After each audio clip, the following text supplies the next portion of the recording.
All right, Stellantis, the mother company for Jeep, Dodge, Ram, is preparing to do some job cuts. What they're doing is they want to eliminate 3,500 hourly jobs, and they're doing this by offering buyouts and early retirement packages. This is just another sign showing that the demand for these vehicles is going way down. But first, this video is being sponsored by Rocket Money. Did you know that 63% of Americans live paycheck to paycheck? And less than 50% of Americans have enough savings to last 3 months of expenses. Rocket Money is an all-in-one finance platform that helps you save more and spend less. The personal finance manager allows you to manage subscriptions, lower bills, monitor your credit score, and build your savings, all in one place. Rocket Money safely and securely identifies recurring charges and cancels unwanted subscriptions for you with just a tap. You don't have to get on the phone or hunt down any kind of cancel button. Rocket Money does all the hard work for you. Rocket Money helps you set budgets that automatically monitor your spending by category, get friendly notifications when you've exceeded them, and visualize your spend to earn ratio by month, quarter, or year. Rocket Money also helps you set up a smart savings account. Choose the amount and the frequency, and Rocket Money will automatically deposit savings into your smart savings account. You can withdraw anytime. To try it out for free and unlock more features with premium, head to rocketmoney.com/carquestions or click the link in the video description. So Stellantis starting these job cuts is really no surprise at all. They've already idled one of their production facilities for Jeep. It's just showing you that demand is going down for these vehicles, and especially across Dodge, Jeep, Ram, you're seeing these days of inventory start to creep up. And in Jeep's case, they're going way up, and they're starting to add incentives. So they've got to find ways to either sell vehicles, one, or they have to make cuts to be able to still keep production going, to still be able to make money. And they're not able to sell these vehicles. They're just too expensive. We've been to these Jeep dealers. We've been to see these Ram trucks.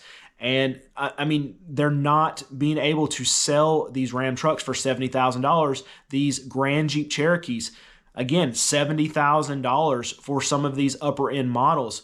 They're not a luxury brand. They're not going to be able to demand these prices for these vehicles.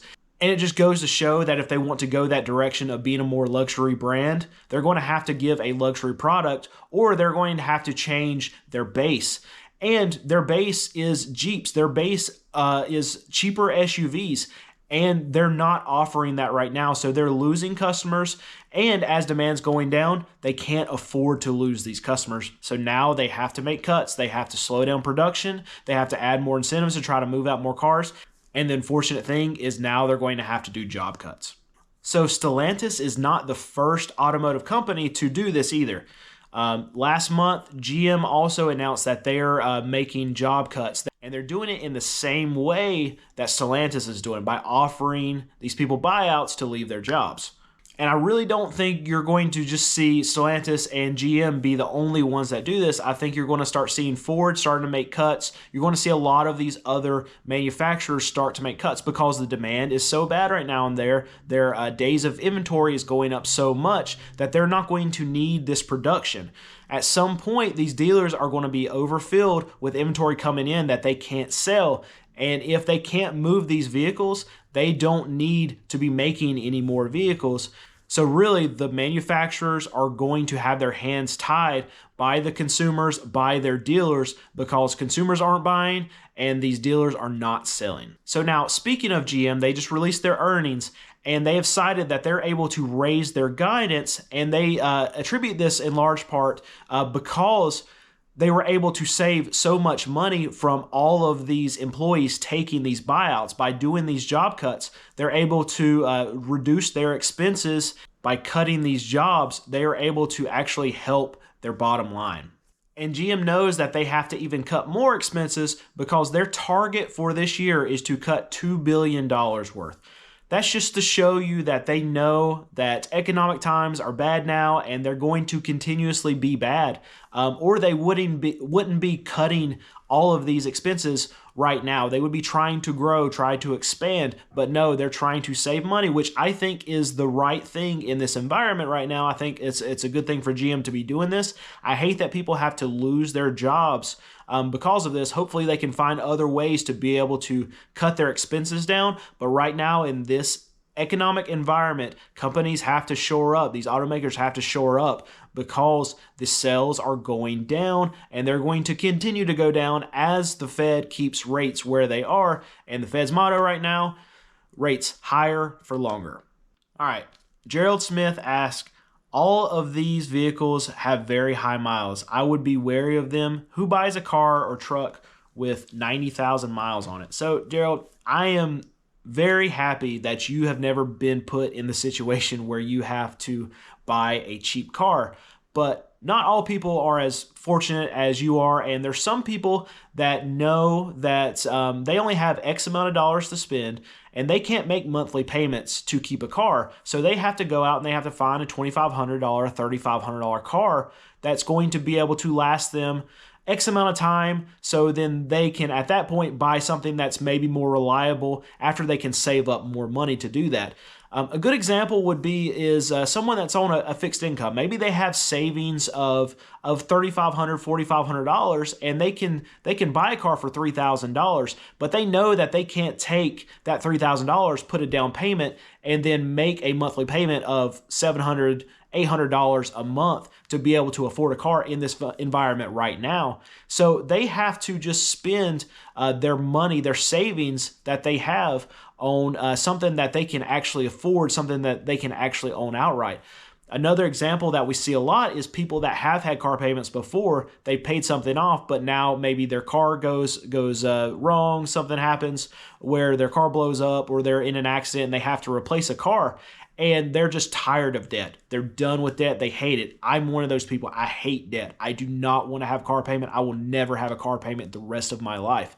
And that is freeing to me. And there's other people out there that think like that, but maybe they can't scrounge up a ton of money. So they have to go that route. If they want to be debt free, then they have to buy a $2,500, a $3,500 car that's going to last them for a set amount of time before they can save up enough money to get their next upgrade of a car. So there are tons of people out there that want to go that route, that want to actually own their car, that want to actually be able to afford their car and not have monthly payments and not have debt.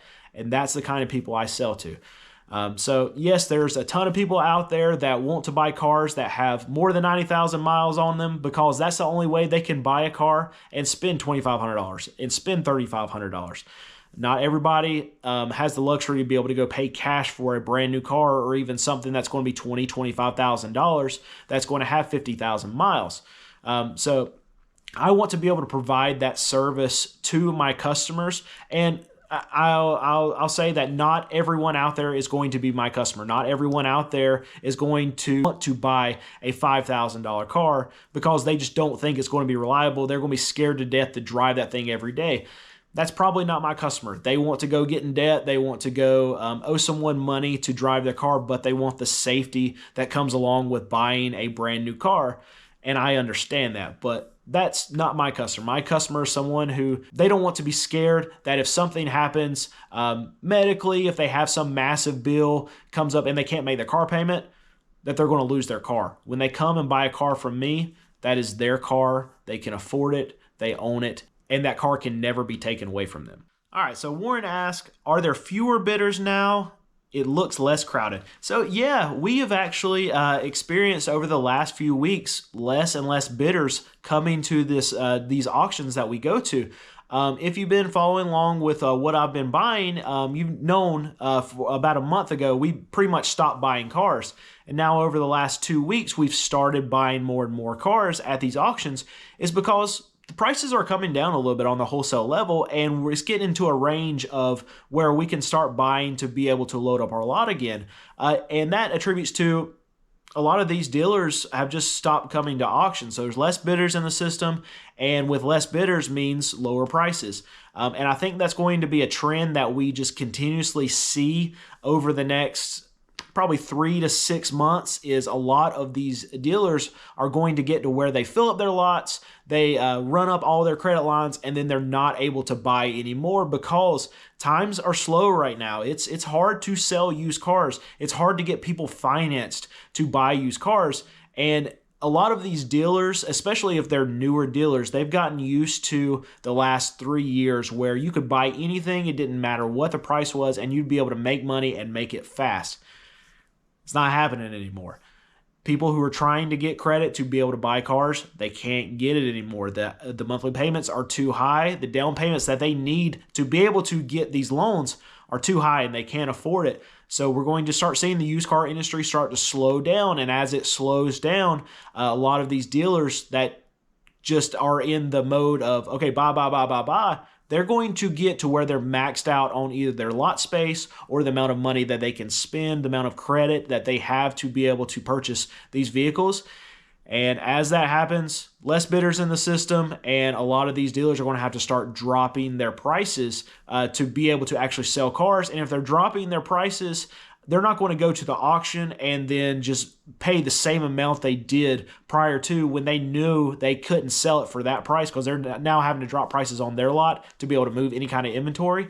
So it's going to just create just this continuously trend downline in the used car prices that's going to hopefully continue for 6 months, for 12 months. And that's what I am preparing for. That's what I'm expecting to happen. And yes, we're seeing less and less buyers at these auctions right now.